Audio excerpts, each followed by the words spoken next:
दर्शकों सावधान, आज के समय में बहुत ज्यादा फ्रॉड होने लगे हैं और जो फ्रॉडस्टर जालसाज ठग हैं वो आपके ही किसी अपने की पहचान बनाकर आपके पास फोन करेंगे या वीडियो कॉल करेंगे, आपको बदनाम करने की कोशिश करेंगे या फिर आपको अपना भाई बताकर आपको लूट लेंगे। दर्शकों ऐसे जालसाज धोखेबाज लोगों से सावधान रहने की सख्त जरूरत है। आज हम आपके सामने ऐसे ही एक ठग की पोल खोलने जा रहे हैं जिस हानिकारक कीटाणु से संत रामपाल जी महाराज को चाहने वाले लोगों को सावधान हो जाना चाहिए, क्योंकि यह कीटाणु केवल संत रामपाल जी महाराज से जुड़े लोगों को ही संक्रमित करता है। उनके ही सामाजिक कार्यों को बाधित व बदनाम करने की पुरजोर कोशिश करता है। जिस प्रकार से खटमल होता है, खटमल छोटे रक्त चूसने वाले कीड़े होते हैं जो मनुष्यों और जानवरों का खून चूसते हैं, ऐसा ही एक खटमल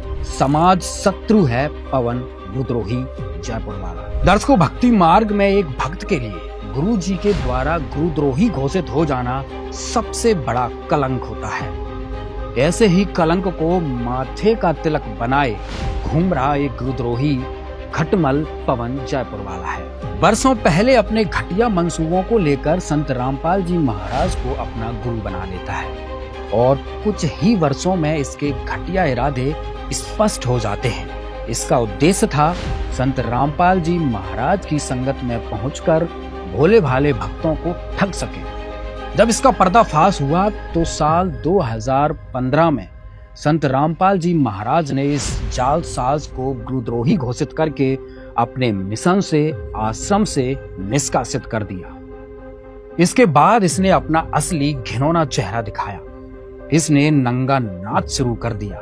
इस खटमल ने पहले तो अपने ही गुरु की संगत को आपस में लड़ाने का काम किया, उनको ठगने का काम चालू कर दिया। झूठ बोलकर अनेकों प्रकार के फ्रॉड करके संगत से लाखों रुपए दान का पैसा ऐंठने लगा। इस ठग के बारे में संगत को जागरूक किया गया और इसके खिलाफ मुकदमा भी दर्ज करवाया गया। संत रामपाल जी महाराज के भोले श्रद्धालुओं से पैसे ठगने के आरोप में इसे 1 महीने हिसार जेल में भी डाला गया। अब ये जमानत पर बाहर है। अब इस नीच और धूर्त व्यक्ति पर जालसाजी के 12 से ज्यादा मुकदमे चल रहे हैं। सतलोक आश्रम बरवाला के नाम पर पैसे ऐंठने वाला गुरुद्रोही पवन कुमार यादव हुआ गिरफ्तार। आरोपी लोगों से सतलोक आश्रम के संचालक संत रामपाल जी महाराज जी के नाम पर लोगों को गुमराह करके उनसे पैसे ठगता था। हाल ही में पुलिस ने उसे गिरफ्तार कर लिया है। आरोपी पवन कुमार यादव राजस्थान के गाँव अजितपुर का रहने वाला है। पुलिस ने आरोपी को कोर्ट में पेश कर 1 दिन के रिमांड पर भेज दिया है। पुलिस के मुताबिक वह एक यूट्यूब चैनल काफी समय से चला रहा था और चैनल और विज्ञापन के माध्यम से लोगों से पैसे ऐंठता था। पैसे अपने अकाउंट पर गूगल पे या फोन पे पर ऑनलाइन लोगों से लेता था। आपकी जानकारी के लिए बता दें कि आरोपी को संत रामपाल जी महाराज जी ने पहले ही गुरुद्रोही घोषित कर दिया था और आरोपी नकली मोक्ष जल बेचने को लेकर पहले भी जेल की सलाखों के पीछे जा चुका है। सारी संगत इसकी सच्चाई से रूबरू हो गई और जिन लोगों से इसने पैसे ठगे थे वे सभी इसके चंगुल से बाहर आ गए। इसके फ्रॉड का पर्दाफाश जब हुआ तो इसका धंधा चौपट हो गया। फिर इसने समाज के भोले भाले लोगों के साथ भी फ्रॉड किया।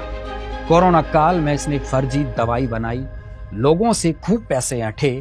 फिर वहां भी इसका फ्रॉड का धंधा पकड़ा गया, जिस कारण से इसे जेल तक जाना पड़ा। इस पर मुकदमा भी दर्ज हुआ।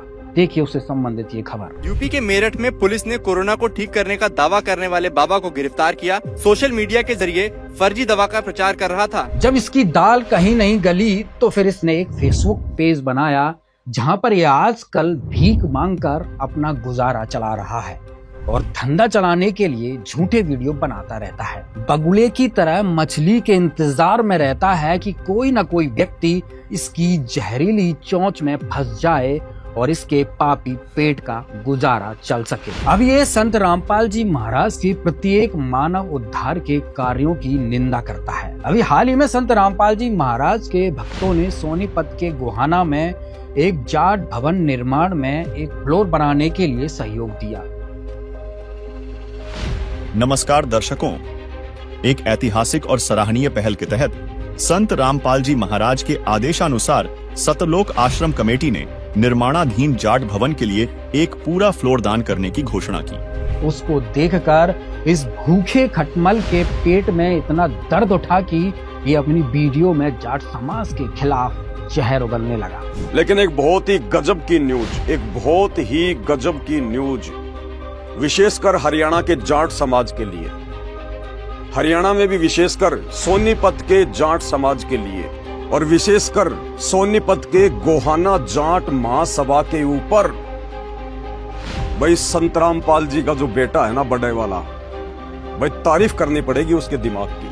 गजब, हरियाणा के जाट समाज के मुंह पर ऐसा तमाचा मारा है, एहसान के नीचे दबा के रख दिया गोहाना जाट महासभा को। ठीक ऐसा ही इसने दलित समाज के संत शिरोमणि महापुरुष कबीर परमात्मा के खिलाफ भी आपत्तिजनक टिप्पणी करते हुए उनकी फोटो तक को भी फाड़ दिया था। देखिए संबंधित वीडियो। इनका जून के महीने में प्रकट दिवस मनाना, इनको भोग लगाना, ये तो सरासर सतगुरु रामपाल जी भगवान की बेइज्जती करना।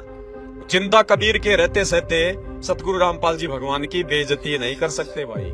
इस मामले में भी संत रामपाल जी महाराज के भक्तों के द्वारा एक दुष्ट धूर्त व्यक्ति पर मुकदमा दर्ज करवाया गया था। जब से इसको आश्रम से बाहर खदेड़ा गया, तभी से ये बदले की भावना से संत रामपाल जी महाराज के भक्तों में और अन्य समाज के लोगों में लड़ाई झगड़े करवाना चाहता है। लेकिन इसकी चाल हर बार विफल हो जाती है और यह खिसियानी बिल्ली की तरह फेसबुक पर खंबा नोचता रहता है। दर्शकों, एक गुरुद्रोही दुष्ट आत्मा है। भक्तों को लूटना और भक्तों का अंतःकरण खराब करना इसका उद्देश्य है। दर्शकों, भक्ति मार्ग का एक अटल नियम होता है कि गुरुजी का जो भी आदेश हो, चाहे वो कहीं कुछ कहें, वो करना होता है। यह अटल नियम होता है। और यदि हम गुरुजी द्वारा किए गए किसी भी आदेश को अपने हिसाब से उसके अंदर त्रुटि निकालते हैं, तो ये गुरुद्रोही की सबसे पहली पहचान होती है, जो इसका मुख्य लक्षण है पवन गुरुद्रोही का। फिर भी संत रामपाल जी महाराज प्रत्येक बिरादरी के लिए, प्रत्येक पीड़ित के लिए हमेशा अग्रसर रहते हैं। जैसे पीछे SC/ST एक्ट नहीं बन रहा था, सब कुछ कर लिया था SC/ST संगठनों ने, लेकिन सरकार झुकने के लिए तैयार नहीं थी। उसके बाद गुरुजी के आदेश से एक ही घंटे के भक्तों के प्रदर्शन से SC/ST एक्ट बिल भारतीय कैबिनेट से पास हो गया था। संत रामपाल जी महाराज के आदेश से 13 राज्यों में प्रदर्शन किया गया और सफल हुआ। रामपाल जी महाराज का कहना है, लोकतंत्र को बचाओ।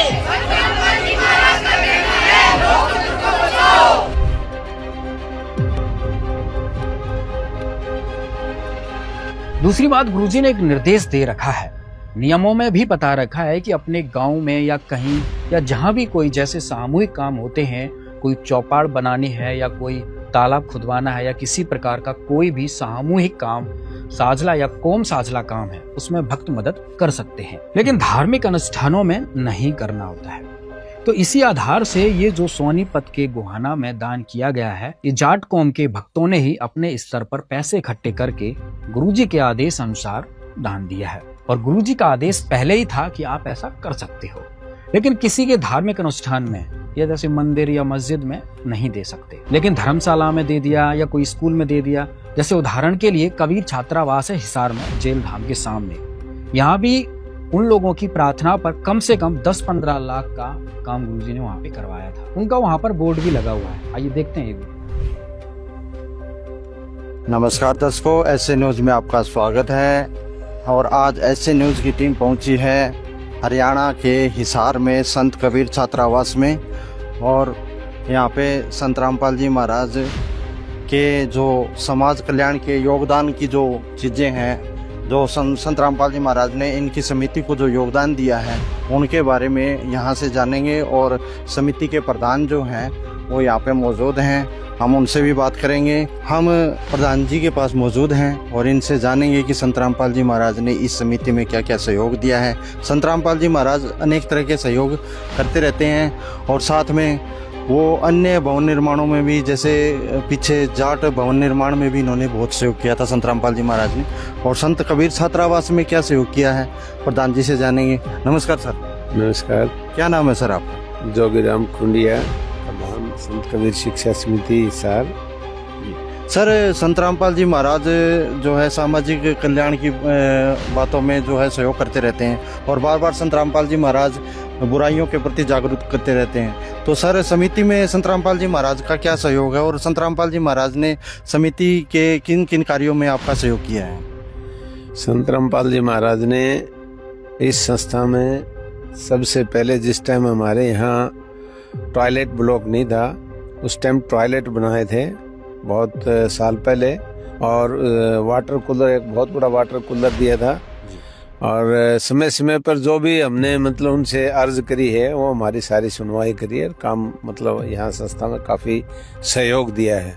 तो सर संत रामपाल जी महाराज के इन सामाजिक कार्यों के प्रति आप उनको उनके बारे में, उनके बारे में क्या विचार रखना चाहेंगे सर?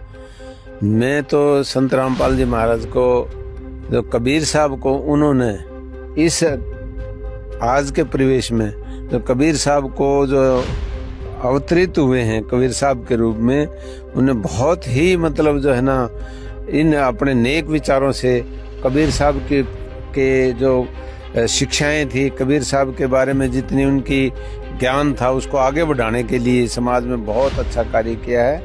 और उन्होंने जो बुराइयां समाज में फैली हुई थी, रूढ़िवाद है, अंधविश्वास है, जो मतलब जो है ना नशा जो प्रवृत्ति बढ़ती जा रही थी समाज में, उसको दूर करने के लिए बहुत ही नेक काम किए हैं, बहुत ही अच्छे काम किए हैं। मैं उनकी जितनी भी सराहना करना चाहूँ कम है। दर्शकों, इतना ही नहीं, संत रामपाल जी महाराज ने जन कल्याण के लिए अनेकों कार्य करवाए हैं। कोरोना के समय में जब देश दुनिया में हाहाकार मचा हुआ था, लोग घर से नहीं निकल रहे थे, उस समय संत रामपाल जी महाराज ने अपने सभी आश्रमों को कोविड सेंटर बना दिया था लोगों की सहायता के लिए, और आने जाने वाले लोगों के लिए निःशुल्क भंडारा, आने जाने की सब सुविधा प्रदान की थी। संत रामपाल जी महाराज द्वारा जनहित के कार्य सदा से किए जाते हैं। अगर भंडारों की बात किया जाए तो संत रामपाल जी महाराज के आश्रमों में 24 घंटे भंडारा चलता है। और इतना ही नहीं, अयोध्या में संत रामपाल जी महाराज के आदेश से 1 महीने तक भंडारा चलाया गया। अब वहां पर ये गुरुद्रोही कहेगा, देखो वहां पे दान का पैसा व्यर्थ किया गया,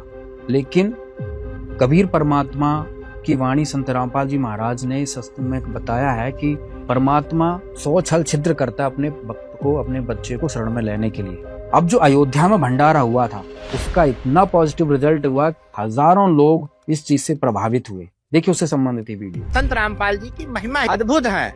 ऐसा पहला भंडारा है जो 24 घंटा चलता है।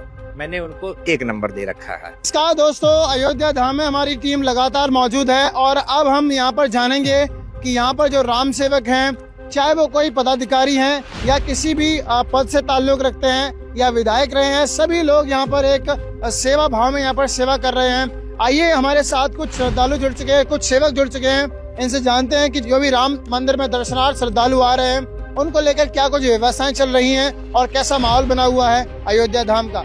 नमस्कार सर, क्या नाम है आपका? मैं गोरखनाथ बाबा, मैं विधायक रहा पूर्व में मिल्कीपुर से, इसी अयोध्या से। और यहाँ पर एक केंद्र सरकार ने, केंद्र की संगठन पार्टी ने मुझे एक बड़ा दायित्व दिया है। मैं यहाँ पर परिवहन, पार्किंग, नव अयोध्या और रेलवे स्टेशन, रेलवे के साथ बातचीत करके कितनी ट्रेनें एक दिन में आ रही हैं, उनका अराइवल बनाना, फिर उसका डिपार्चर करवाना, फिर आरएम के साथ उसकी मीटिंग करना कि कैसे कैसे बसें कैसे कैसे स्टेशनों पे जानी है और किस समय पे यहाँ नगरों से जानी है। सर, यहाँ पर अयोध्या धाम में आए देश विदेश से और पूरे हिंदुस्तान से, जैसे कि हम 5-6 दिन से हम लगातार देख रहे हैं कि कुछ लोग कर्नाटका से आ रहे हैं, कुछ लोग तेलंगाना, महाराष्ट्र और साउथ इंडिया से, कोई पश्चिम बंगाल से, कोई कहीं से, हर जगह से लोग आ रहे हैं। उन सबके यहाँ पर हमने देखा है कि भोजन की व्यवस्था को लेकर भी यहाँ पर एक संत रामपाल जी महाराज जी हैं, हरियाणा से आते हैं वो, उन्होंने यहाँ पर निःशुल्क भोजन की व्यवस्था कर रखी है। क्या कहना चाहेंगे सर आप उनके लिए? क्या कहना चाहेंगे ऐसे सोच रखने वाले संतों के लिए जो श्री राम जन्मभूमि पर आए श्रद्धालुओं के लिए भोजन भंडारे की व्यवस्था कर रहे हैं? देखिए, यहाँ पर 5 नगर और एक अतिथि नगर, 6 नगर है। 6 नगर में देश भर के भंडारा चलाने वाले बड़े बड़े लोग यहाँ पर आके साधु संत अपना चला रहे हैं, बड़े बड़े व्यवसायी। उसी क्रम में चित्रकूट में बाबा रामपाल जी महाराज का भी भंडारा चल रहा है। मैं एक दिन विजिट पे गया था, एक स्टेशन पे मुझे 1600 पैकेट की जरूरत पड़ी उस दिन गया तो मैंने देखा जो भी उनके सेवादार लगे थे, एक दो लोग तो मुझे बताते बताते रोने तक लगे। इतनी खूबसूरत व्यवस्था मैंने, छैयो भंडारे सब अच्छे चल रहे हैं, पर जितना बढ़िया रामपाल जी महाराज का चल रहा है, मैंने देखा सब चीज देसी घी में बन रही है। हमने देखा एक टमाटर भी खरीद के आता है तो मंडी का जो सबसे अच्छा टमाटर है वही वहां खरीद के आ रहा है। मिर्चा धनिया भी मैंने देखा बहुत ए ग्रेड का खरीद के आता है। किसी भी काम में होता नहीं कमियां गिरी, जैसे बाजार गए तो 8 रुपया मिर्चा बिक रहा है पौवा और 20 रुपया पौवा भी बिक रहा है, कोई 12 रुपए में दे रहा है। तो हमने देखा वहाँ के लोगों ने टॉप का जो सामान है मार्केट वो लेने का काम करते हैं और उनका भोजन प्रसाद भंडारा ए ग्रेड का है। मैंने उनको 1 नंबर दे रखा है, मतलब गजब का उसमें मिठास है, गजब का, उसके लिए वर्णन नहीं। भोजन किया है वहाँ पे? अरे अभी मैं हलवा आपके साथ खाते खाते आ रहा था। हलवा तो उनका मैं दीवाना हूँ। तो कोई मिठाई बनाते हैं देसी घी में, पीली पीली है भैया, और उससे भी तगड़ी एक व्हाइट बनाते हैं बर्फी। और मैंने एक दिन इतना खा लिया कि मेरा पेट खराब हो गया था। मैं कोई गलत बात नहीं कर रहा हूँ। सुबह का समय था, मैंने 1 पीस खाया, मीठा कम खाता हूँ, बहुत अच्छा लग गया और मैं 7-8 पीस खा गया। हाँ जी सर, ये बताइए जो भोजन में रोजाना एक ही चीज बनती है या अलग अलग चीजें बनती है और क्या क्या दिया जा रहा है? कहिए ना, वहाँ का भोजन की महिमा मत करिए, वहाँ का वर्णन यहाँ नहीं। अलग अलग के लोग चुपके से जाके वहाँ खा ले रहे हैं, अलग अलग चुपके से कार्डवा बदल के खा ले रहे हैं। वहाँ प्रसाद की इतनी महिमा है कि मैं स्वयं, मैंने कल कहा कि यहाँ पर हम जो वाल्मीकि एक अतिथि गृह जहाँ हम लोग हैं, कि मैंने उनसे आग्रह किया कि मात्र 4 दिन की बात बची है और हमको सबसे ज्यादा भंडारा वहीं का अच्छा लगता है। तो मैंने वहाँ के जो सेवादार हैं उनसे आग्रह किया और इस व्यवस्था को देख रहे अरविंद सिंह को आग्रह किया। तो आज मुझे शुभ समाचार प्राप्त हुआ कि आज से उनका भंडारा मेरे यहाँ भी वाल्मीकि अतिथि गृह में भी चलेगा। मैंने वहाँ का भोजन प्रसाद ग्रहण किया, अपने साथ के लोगों को कराया और हलवा 3-4 बार खाया। आज हमारे साथ में जुड़ चुके हैं एक ताऊ जी, इनसे हम बात करते हैं और इनके बारे में जानते हैं और यहाँ के भंडारे की व्यवस्था के बारे में इनसे जानते हैं। नमस्कार जी। देखिए, यहाँ तो इतना सुंदर भंडारा चल रहा है कि आनंद बरस रहा है और संत रामपाल जी की कृपा यहाँ साक्षात हम लोगों को बरसती भी नजर आ रही है। सर, हम आपसे ये पूछना चाहेंगे कि आप क्या काम करते हैं, किस पद पे हैं क्या? मैं सहारनपुर में भारतीय जनता पार्टी का और राष्ट्रीय स्वयंसेवक संघ का कार्यकर्ता हूँ और पिछले 40-45 वर्षों से मैं संघ से जुड़ा हूँ, भाजपा से जुड़ा हूँ, अनेक पदों पे रहा हूँ और मुझे 1980 में भारतीय जनता पार्टी के राष्ट्रीय अधिवेशन में एक सत्र का संचालन करने का भी सौभाग्य प्राप्त हुआ। और राम जन्मभूमि के लिए मेरी नई शादी हुई थी और ये मेरी पत्नी सुषमा सचदेवा, शादी के 10-12 दिन बाद ही हम लोग दोनों जेल में चले गए थे राम जी के काम के लिए। तो इससे बड़ा सौभाग्य हमारे लिए हो नहीं सकता कि रामलला यहाँ विराजमान हो गए हैं और रामलला के साथ साथ गुरु महाराज जी की भी कृपा हम लोगों को बरस रही है। तो मैं तो इसे बहुत ही अपना सौभाग्यशाली मानता हूँ। और मेरी पत्नी का कोई कार्यक्रम नहीं था, लेकिन गुरु महाराज जी की और पार्टी की और रामलला जी की विशेष कृपा हुई और हम सहारनपुर से बाकायदा एक पूरी ट्रेन लेके आए हैं। पूरी एक ट्रेन सहारनपुर से चली है जिसमें हजारों कार्यकर्ता हैं और सारे रास्ते जय श्री राम। और यहाँ पर आकर बाबा रामपाल जी की भी हम लोगों को कृपा मिल रही है। इससे बड़ा सौभाग्य हमारे लिए और क्या हो सकता है कि रामलला के दर्शन भी हुए हैं और रामपाल जी का भंडारा भी हमने खाया है। तो भंडारा आपको कैसा लगा? भंडारा अमृत था जी, अमृत। आप ये देखिए कि अमृत पान हम लोगों ने किया, इससे बड़ा सौभाग्य क्या होगा।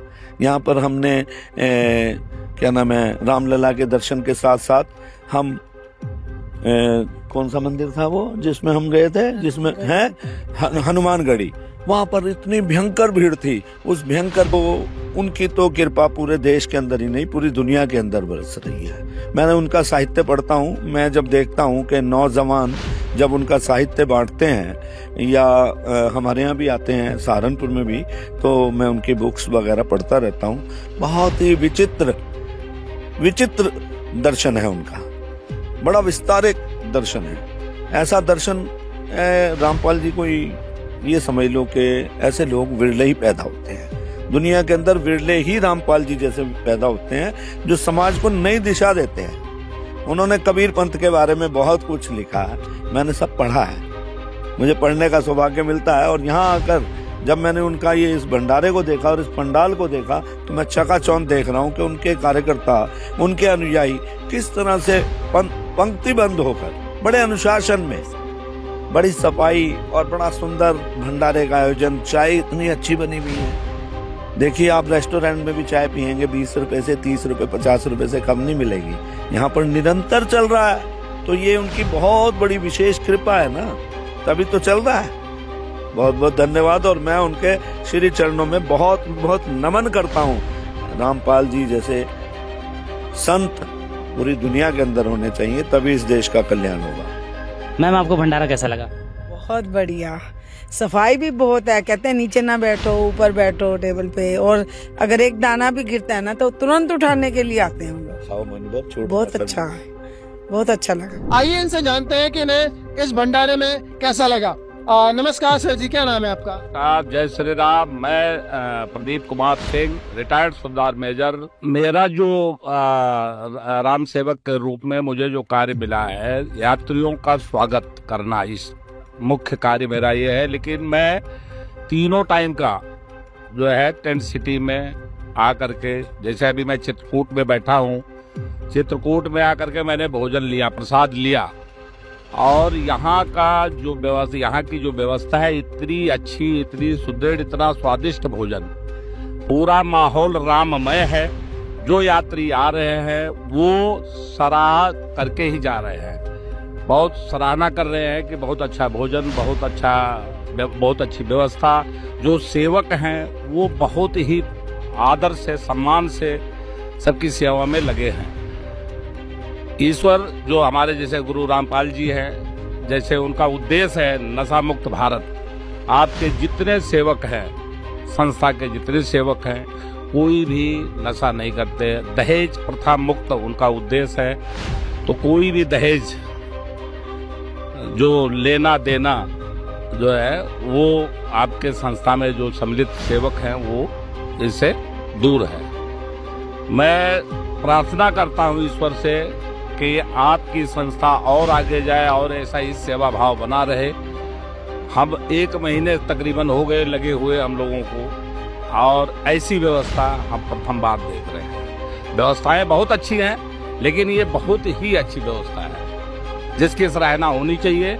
और आने वाले दिनों में जो है, जैसे अभी हमारे एक सेवक ने बताया, जो यहाँ के इंचार्ज है, उन्होंने बताया, अनुरोध किया कि भैया और कहीं भंडारा लगाना है तो मुझे जरूर बताइएगा, सेवा का मौका दीजिएगा, हमारे गुरुजी का आदेश है।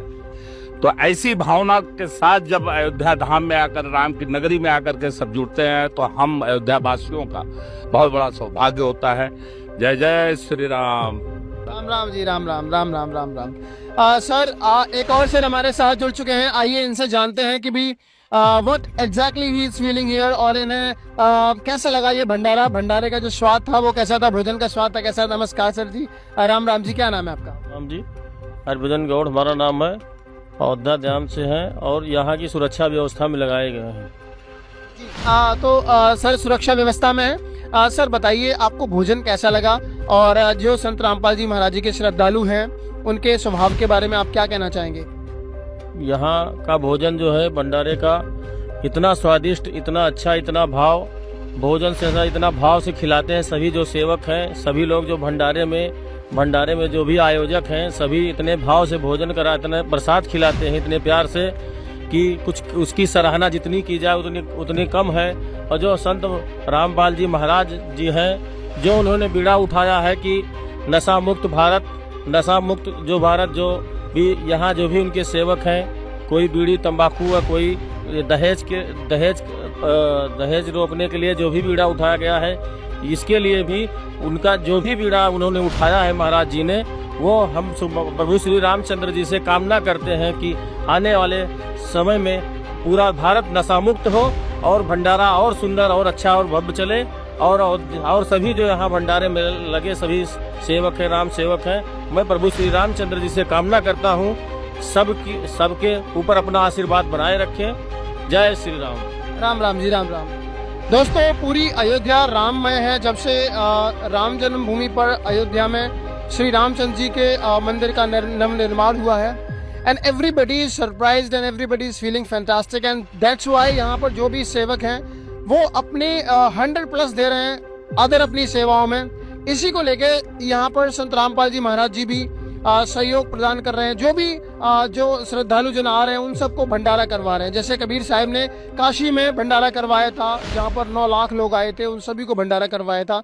सर ने बताया भी कि जो लोग सर ने बताया भी कि यहाँ के जो मैनेजमेंट है या जो भी हैं उन्होंने कहा है कि अगर आपको और भी भंडारे की व्यवस्था हो तो उसके लिए भी हम तैयार हैं। दोस्तों आप देख सकते हैं संत रामपाल जी महाराज हमेशा सामाजिक कार्यों के लिए हमेशा तत्पर रहते, तैयार रहते हैं।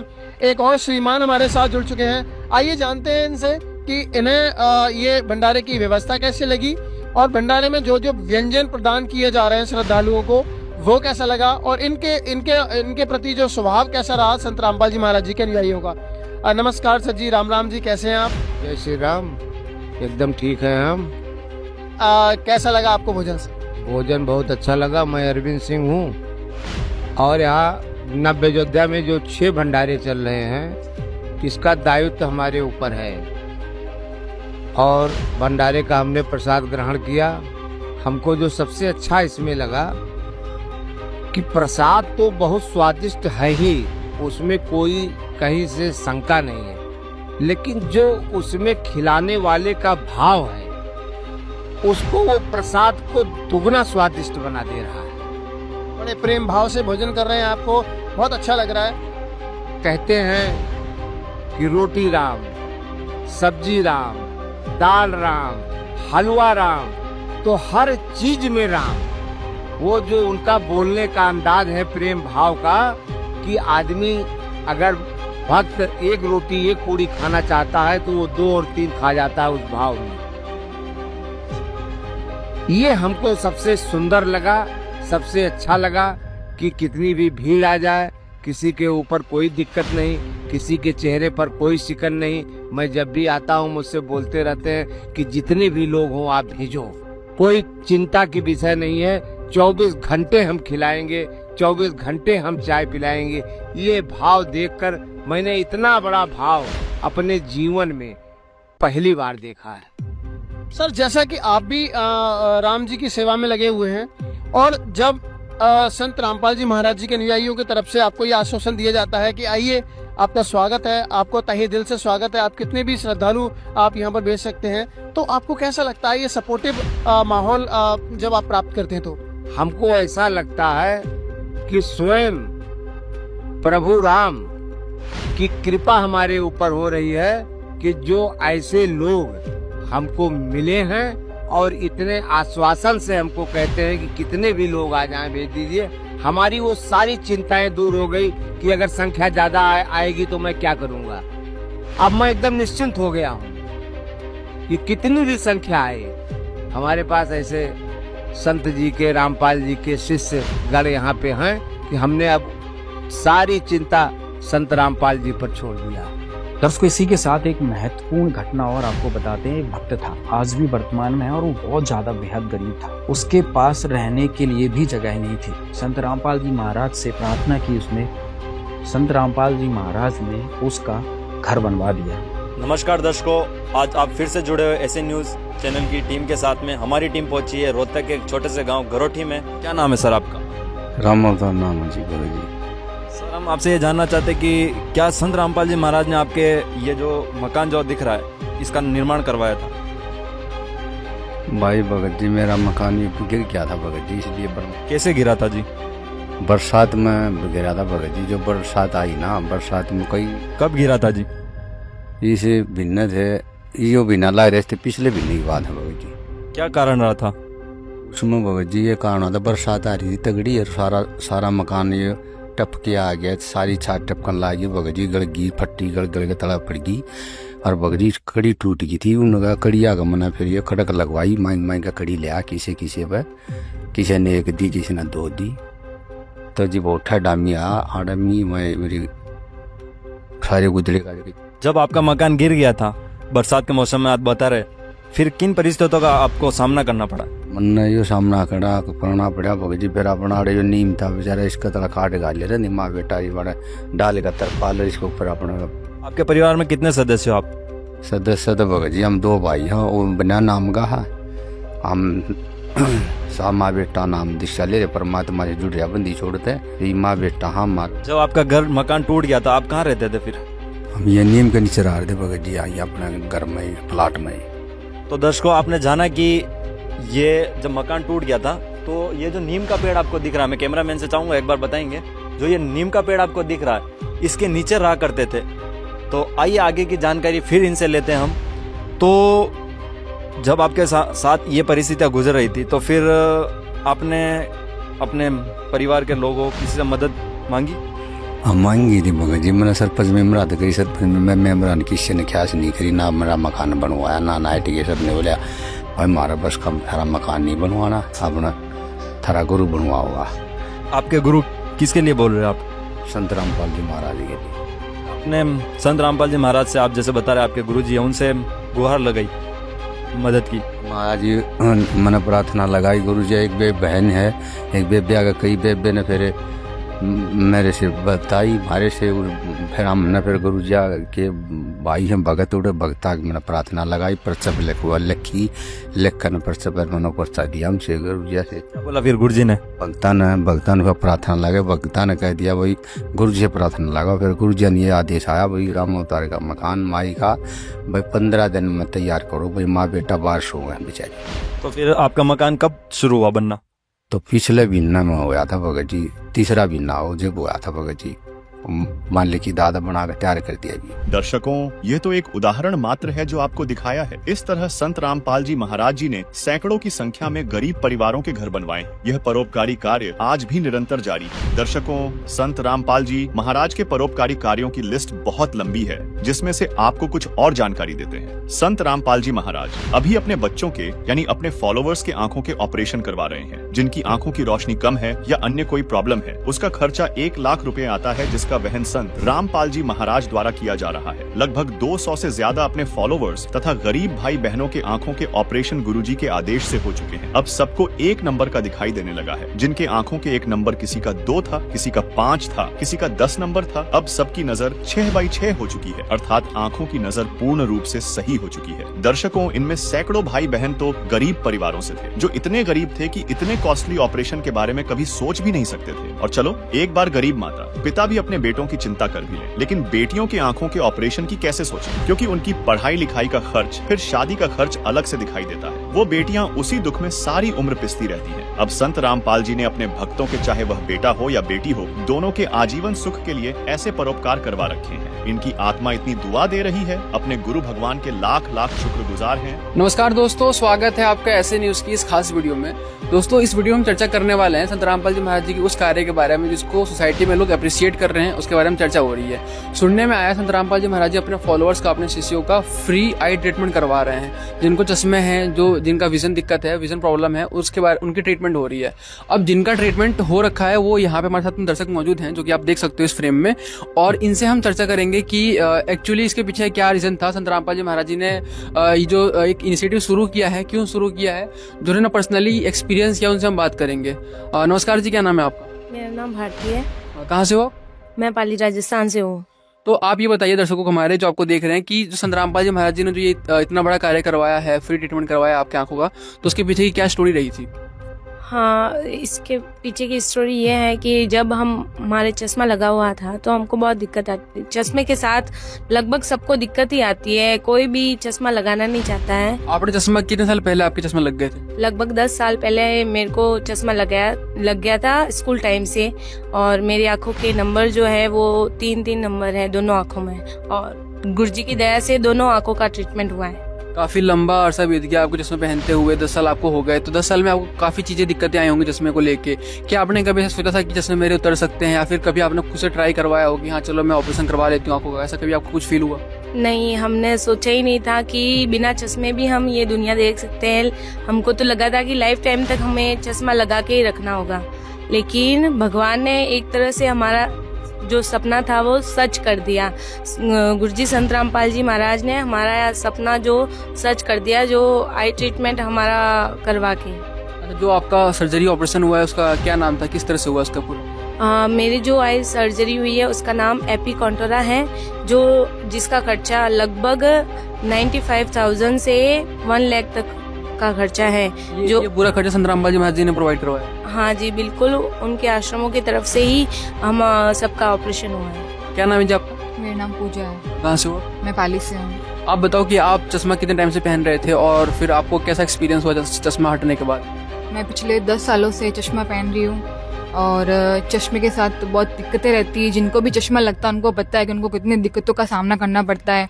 जैसे खाना बनाने जाओ तो भाप लग जाती है, बारिश में जाओ तो चश्मा गीला हो जाता है, ये सारी दिक्कतें होती है। और हमें बस ऐसे ही लगा था कि अब हमें पूरी ज़िंदगी अब चश्मे के साथ ही गुजारनी है। आपने कभी ट्राई किया था कि चलो मैं ऑपरेशन करवा लेती हूँ, क्योंकि 10 साल से चश्मा पहन रहे हो, तो कभी बीच में ऐसा आपको फीलिंग आई हो कि हाँ चलो मैं ऑपरेशन करवा लूँ या फिर ऐसा कुछ? आप? जी हाँ, मैं 2-3 हॉस्पिटल गई थी, वहाँ पे मैंने इंक्वायरी की थी कि कितना खर्चा आता है, मतलब ये ट्रीटमेंट करवाओ तो वहाँ हमें पता चला कि 95 से 1.25 लाख तक का जो है वो खर्चा होता है। तो फिर गुरुजी की इतनी दया आई हमारे ऊपर कि उन्होंने तो ये हमें फ्री ऑफ कॉस्ट ही करवा लिया है, बिल्कुल फ्री में हुआ है। मेरा जो हुआ है वो लेसिक कॉन्टोरा ट्रीटमेंट हुआ है, बिल्कुल फ्री ऑफ कॉस्ट हुआ है। बहुत ही दया कर दी परमात्मा ने, एक चमत्कार सा हो गया है हमारे साथ। क्या अभी आप ये चश्मे उतार सकते हो डॉक्टर ने? अब हमें चश्मे की अब जरूरत नहीं। पहले मेरे चश्मे के साथ जो विजन था वो 6/36 था और अब मेरा बिना चश्मे के जो विजन हो गया है वो परमात्मा की दया से 6/5 हो गया है। क्या आप चश्मा उतार सकते हो? कोई दिक्कत नहीं इसमें? आप देख सकते हैं हमारी आंखें एकदम से स्वस्थ है, हमें कोई प्रकार की दिक्कत नहीं है। ये सिर्फ हमारी अभी जैसे रिसेंटली हमारी सर्जरी हुई है तो आई को प्रोटेक्ट करने के लिए लगाया गया था चश्मा, बाकी बिना चश्मे हमको एकदम क्लियर दिख रहा है। नमस्कार, क्या नाम है आप? बेनाराम। कहाँ से हो आप? सोजित, राजस्थान से। आप चश्मा कितने समय से पहन रहे हो? 2014 से 10 साल हो गए। तो आपको ये संत रामपाल जी महाराज जी ने मतलब जो ये फ्री ट्रीटमेंट करवाया है, तो इसके पीछे क्या कहानी रही थी? आपको कैसे कांटेक्ट किया गया? फिर आप जब यहाँ पे आए, जहाँ पे आपको ऑपरेशन हुआ, तो फिर किस तरह से डॉक्टर से आपकी डीलिंग? डॉक्टर से ऑपरेशन हुआ, उसके बाद बहुत अच्छा दिख रहा है। जैसे कि आपका जो सर्जरी हुआ था वो क्या नाम था सर्जरी? Contoura, lazy Contoura. आपका क्या नाम है सर? मुकेश दा। कहाँ से हो? मैं जैसलमेर, राजस्थान से। आप कितने समय से चश्मा पहन रहे हैं? मेरे को 12 साल हो गए सर लगभग। 12 साल में कभी आपने खुद ट्राई किया था कि चश्मा क्या मैं ऑपरेशन करवा लूँ या फिर चश्मा हटवा लूँ? ऐसा कभी आपने कभी ट्राई किया हो? ट्राई तो नहीं किया सर, बट मुझे ऐसा लगता था कि होगा ही नहीं है तो, और इसका काफ़ी खर्च भी बहुत ज़्यादा था, तो फिर थोड़ा वो लगता था कि अभी आइज के साथ में ऐसा कुछ करना सही नहीं है। अचानक से संत रामपाल जी के आदेश हुए और आपके चश्मे उतर गए, क्या आपने कभी कल्पना की थी इस चीज़ को लेकर? नहीं सर, बहुत अच्छा लग रहा है, हमने कभी सोचा भी नहीं था, ये एकदम ही हुआ है। अब जैसे हम ऑपरेशन थिएटर में जा रहे थे तो ओटी भी नहीं दिख रहा था हमको, ऑपरेशन के बाद में हमें वो सब कुछ नजर आने लग गया, सिर्फ एक चमत्कार की तरह हुआ था हमारे साथ। सर आप ठीक हो? आप चश्मे उतार सकते हो? बिल्कुल बिल्कुल उतार सकते हैं, बिना चश्मे के हमें देखो बिल्कुल साफ दिख रहा है जी। तो अभी आप चश्मे लगा लीजिए। अभी ये वो आई विटनेस हैं जिनका ऑपरेशन संत रामपाल जी महाराज जी ने करवा रखा है। तो अभी क्या आपके पास रिपोर्ट है उस चीज की जो आपका ऑपरेशन हुआ था? वो रिपोर्ट दिखाइए मैं दर्शकों को, ये एक बार दिखाना। ये इनका पूरा रिपोर्ट है।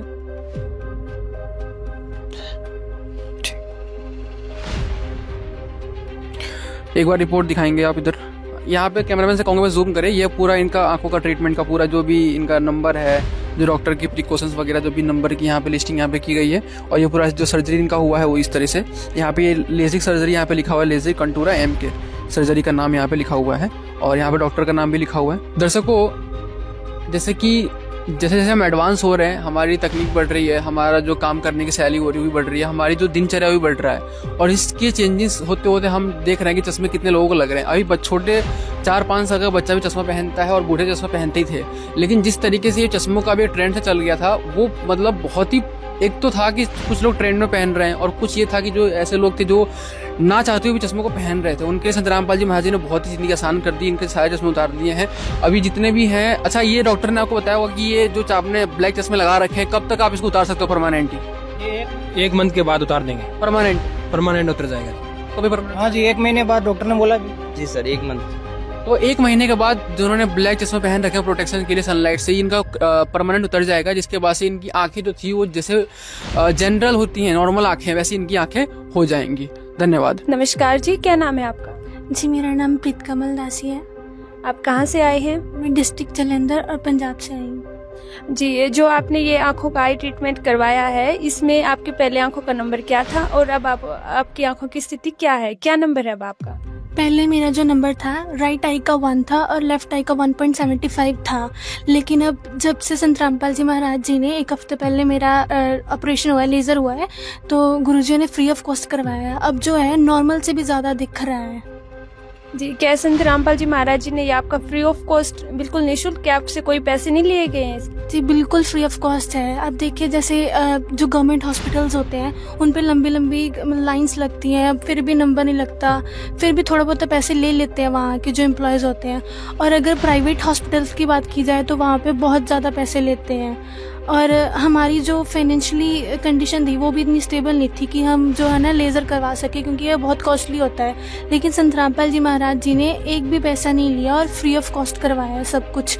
और इतना सारा मतलब केयर कर रहे हैं, पूरे दवाइयों के साथ पूरे लिस्ट भी जो फ्री दे रहे हैं, जो दवाइयों की ड्रॉप्स वगैरह भी हैं 1 महीने तक। नमस्कार सत साहिब। क्या नाम है आपका? सुरभि दासी। आप कहाँ से हैं? हनुमानगढ़ जिला राजस्थान से। जी, आपका पहले आई ट्रीटमेंट से पहले आपका आंखों का नंबर क्या था और अब क्या आया है? पहले मेरे आइज का नंबर 1 और 1.5 के बीच में था और अब परमात्मा की दया से बिल्कुल सही आइज। आपका कौन सा लेजर हुआ है, लेसिक हुआ है, क्या आप बताना चाहेंगे? लेसिक हुआ है। ये जो चश्मा लगाने से पहले आपको क्या क्या दिक्कतों का सामना करना पड़ता था, कृपया बताएं। देखो, दूर की नज़र कमजोर थी तो फिर दूर का दिखाई नहीं देता था साफ, तो हर चीज़ में चश्मा साथ रखना पड़ता था, तो एक भार सा लगता था। तो परमात्मा की दया से परमात्मा ने ऑपरेशन करवा दिया लेज़र, तो बहुत अच्छे से दिखाई देता है और चश्मा भी लगाने की जरूरत नहीं होती है। और कौन चश्मा लगाना चाहता है? जी, तो परमात्मा ने, संत रामपाल जी महाराज ने, जिन्होंने आपका ऑपरेशन करवाया है, क्या उन्होंने फ्री ऑफ कॉस्ट करवाया है ये? बिल्कुल फ्री ऑफ कॉस्ट है। या फिर आपके बैकएंड में कोई पैसे लिए गए हों, क्या ऐसा कुछ तो नहीं है? नहीं नहीं, बिल्कुल भी नहीं। परमात्मा ने सबका ऑपरेशन, बेटियों का और सबका मतलब फ्री ऑफ कॉस्ट करवाया। नमस्कार जी, क्या नाम है आपका? मेरा नाम तन्नू है, मैं करनाल से हूँ।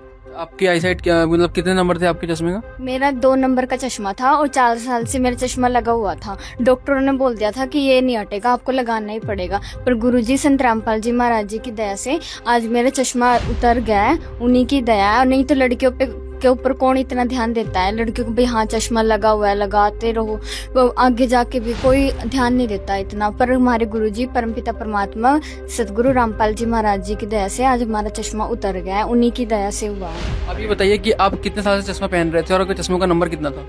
मैं 3 साल से चश्मा लगा रहा था जी, और मेरा 2+ नंबर बढ़ता जाने लग रहा था जी आगे आगे।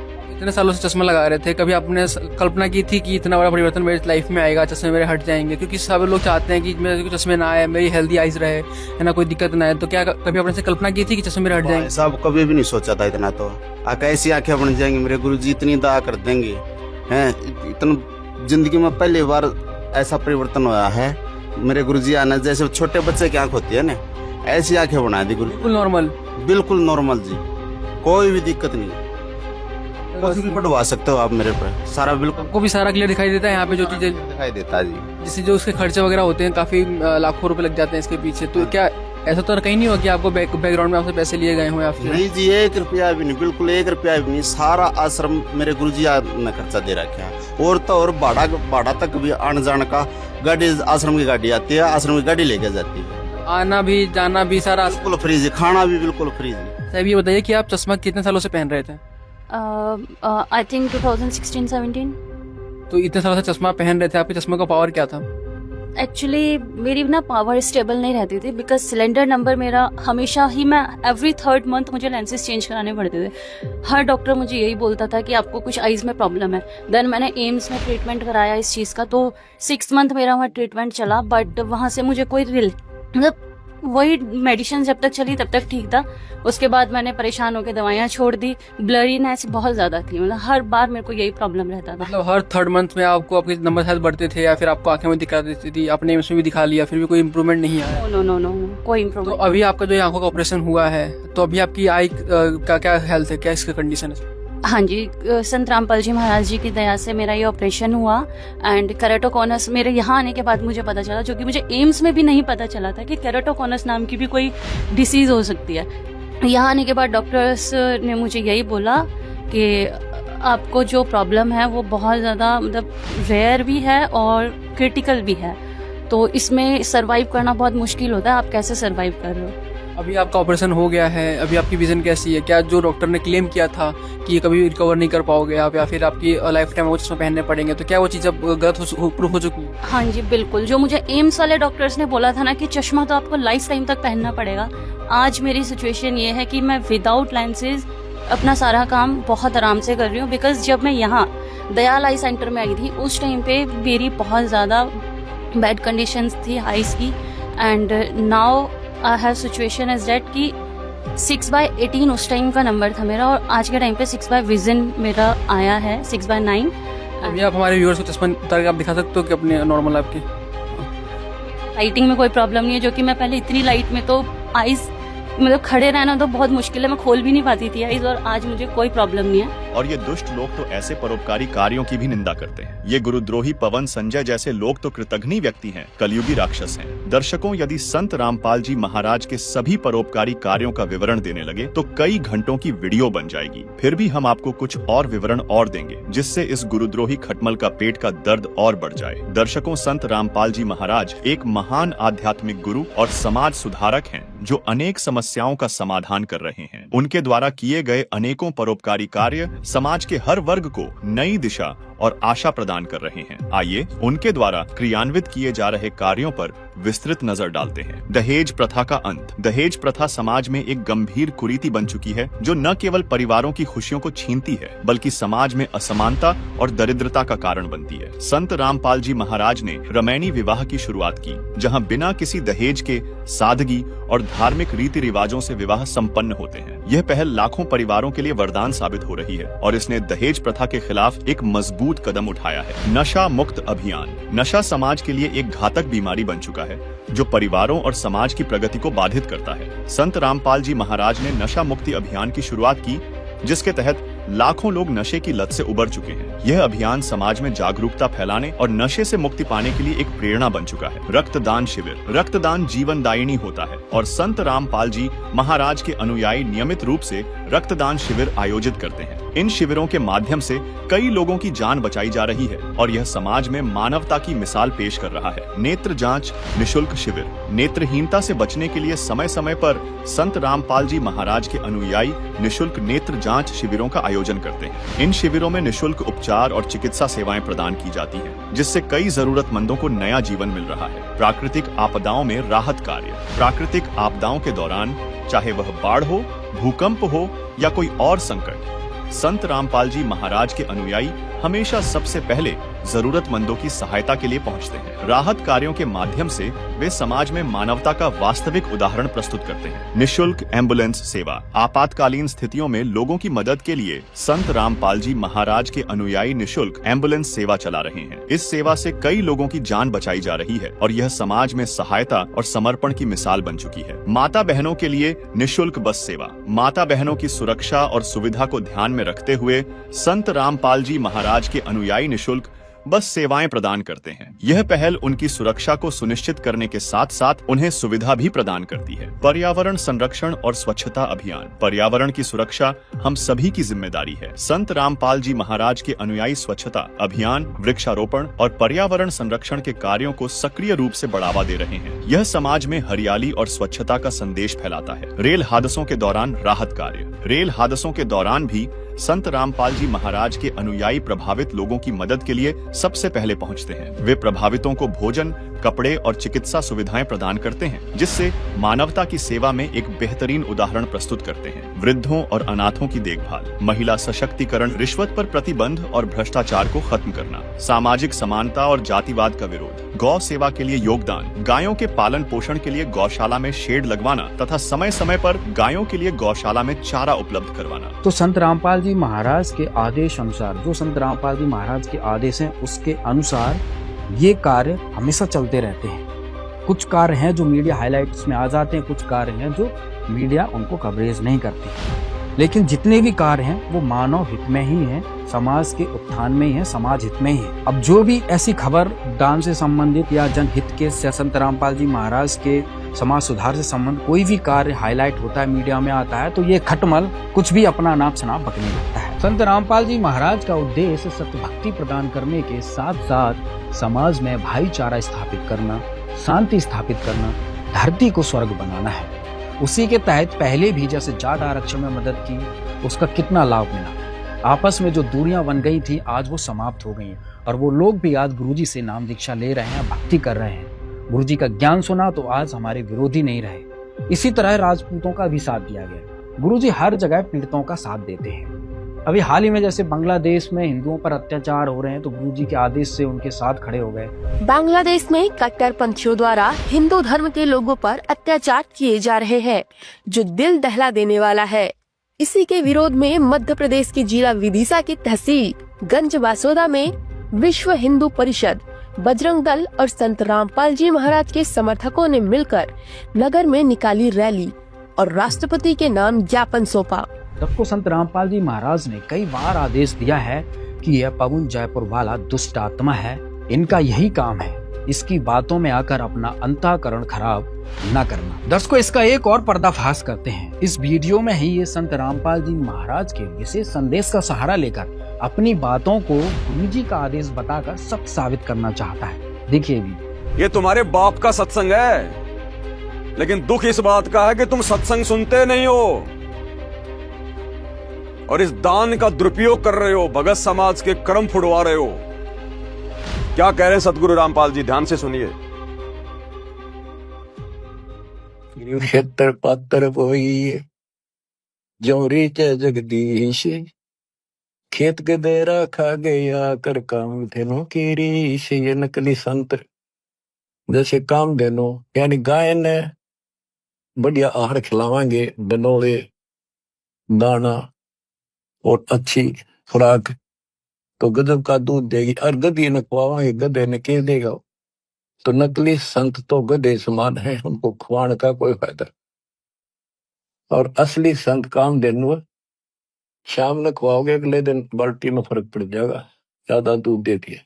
एक और देखिए, इसी वीडियो में लिया गया विशेष संदेश 66 का कुछ अंश, जिसके माध्यम से अपनी बात को सच साबित करना चाहता है। कह रहे अच्छे इंसान तो जगत वाले भी ऐसा नहीं करते जैसा तुम भगत कर रहे हो। तो ऐसा तो संगत माई कुसंगत उपजेगी, और ऐसी कुसंगत होगी फिर हम रखेंगे नहीं उसको खेत में। किसान उसको बाढ़ को पाड़ कर खेत तो बाहर फेंक देता है, तो उसको आप मिशन से निकाल दिया जाया करेगा। सुधर जाओ, एक के नहीं सुनी जाया करती, दिशात्मक शिक्षा दी जाती है, अमल कर लो इन पे। कर्म बतेरे फोड़ लिए, इस ज्ञान का असर क्या हुआ? थोड़ा सा सुख होते फिर पक्के एजेंट काल के बन जाते हैं। भगवान वही करनी, भगवान से दूर हो जाना। तो आम समाज से भी गिरा हुआ सतगुरु रामपाल जी ने अपने भक्तों को बता दिया। अरे कौन से दिन आंखें खोलोगे हड्डियां टूटने के बाद? इसने गुरुजी के 2 वीडियो सुनाकर जाट समाज में और संत रामपाल जी महाराज के भक्तों में बैर भावना फैलाने का काम किया है, जो कि इसका धंधा ही है, कोई बड़ी बात नहीं। अब आपको 2 वीडियो विशेष संदेश की हम सुनाते हैं और काल के दूत की पहचान करिए कि क्या सत्य है। नीच आदमी है, काम होते दुनिया को मूर्ख बनाए, उनका जीवन नष्ट करे। अब तो स्वयं भूगुरु बन के, जैसे 2-3 दुष्ट बन गए थे, संजय दिल्ली वाला और पवन जयपुर वाला, ये पाप आत्मा थे। इन्हें तुम्हारा नष्ट करने का ठेका ले रखा काल से। एक और प्रमाण देखिए, विशेष संदेश 12 में भी संत रामपाल जी महाराज जी ने इसको गुरुद्रोही बताया। ऐसे ही जो गुरु के साथ अन्य बकवास करते हैं, जैसे 2-3 दुष्ट लोगों ने अपने बकवाद के कारण संगत को लूटना चाहा, मेरे खिलाफ काम किए, कि संजय दिल्ली वाले ने और पवन जयपुर वाले। अगर ये सच्चे थे तो ये भी क्यों लाते, माफी मांगने गलती होगी थी। तो बच्चों, ऐसे दुष्ट लोग हैं जो काल के में जीवे, और वो भोली आत्मा इन दुष्टों के पीछे लगी थी। अब क्या कहते हैं, भस्मागिरी जैसे जो कर्म करते हैं वो गुरुद्रोही है। एक और सुनिए, विशेष संदेश का एपिसोड नंबर 68। अब जैसे आपको पीछे भ्रमित कर दिया जाता था कि मैनेजमेंट ऐसे करता है, मैनेजमेंट अपनी तरफ से करता है, गुरुजी का कोई आदेश नहीं है, ये लूट रहे हैं, ये ठग रहे हैं, अपनी चलाते हैं, ऐसा कुछ नहीं है। जो भी ये कदम उठाते हैं दास के आदेश से, मेरे से विचार विमर्श करके करते हैं। कुर्बान हो जाओ, अपने कर्म बनाओ। हम किसी को बुरा करने का नहीं कहते, केवल भला करने की कहते हैं। अपना भी कराओ, औरों का भी करो। तो इस बात का ध्यान रखना। इन दुष्ट लोगों ने कुछ भक्तों को खराब कर लिया था, अब वो धीरे धीरे वापस आ गए। वहां क्या मिल गया उनको, वो तो नाम दे सकते, ना नाम दिलाने का अधिकार दास ने उनको दे रखा। वह को दान करेंगे, वो भी बाढ़ में जाएगा, नाम खत्म हो जाएगा। इसलिए परमात्मा के शरण में रहना, अपनी भक्ति करो और धीरे धीरे देखना विश्व नाम होगा आपके गुरु जी का, आपके कबीर भगवान का, और आपके ऊपर विशेष कृपा होगी दाता। दर्शकों, संगत में ही कुछ भोले भगत इस गुरुद्रोही की बातों में फंस गए थे। जब उन्होंने गुरुजी के आदेश सुने तो गुरुद्रोही की चंगुल से निकलकर पुनः गुरुजी के आदेश अनुसार अपनी भक्ति क्रियाएं कर रहे हैं। देखिए कुछ वीडियो। सत साहिब जी। सर, आपका परिचय दीजिए। मेरा नाम रामदेव दास है। मैं राजस्थान के अजमेर जिले में किशनगढ़ का निवासी हूँ सर। सर, एक चीज़ बताइए, आप भक्ति कौन सी भक्ति करते हैं? मैं हमारे तत्वदर्शी संत रामपाल जी महाराज द्वारा दी गई जो शास्त्रों के अनुसार भक्ति है, वो भक्ति जो शास्त्रों में गीता पुराण कुरान में लिखा है उसके मुताबिक भक्ति करते हैं सर। तो सर, एक चीज़ बताइए, जब आप संत रामपाल जी महाराज द्वारा दी हुई भक्ति करते हैं तो आप गुरुद्रोहियों के संपर्क में कैसे गए? सर जी, एक ये लंबी कहानी है। मैं 12 सितंबर 2014 को मालिक से दीक्षा ग्रहण की और नवंबर 18 को मालिक ने एक लीला कर दी। हालांकि एक ही महीना हुआ था। एक भक्त आत्मा विचलित हो सकती है, लेकिन मैं पीछे कई सालों से मैं इस परमात्मा की मार्ग में था, मैं विचलित नहीं हुआ। फिर उसके बाद में हमारे को आदेश मिला कि आप हिसार तारीखों पे जाओगे। हम तारीखों पे जाने लगे। जिस प्रकार हमारे जो पहले के भगत थे किशनगढ़ में, उनके मुताबिक हम एक्टिविटीज़ करना शुरू कर दिए थे।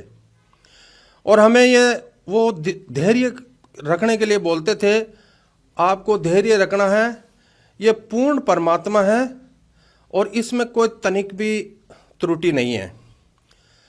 तो 2016 में सर जयपुर में गुरुद्रोही पवन और संजय ने एक सत्संग रखी।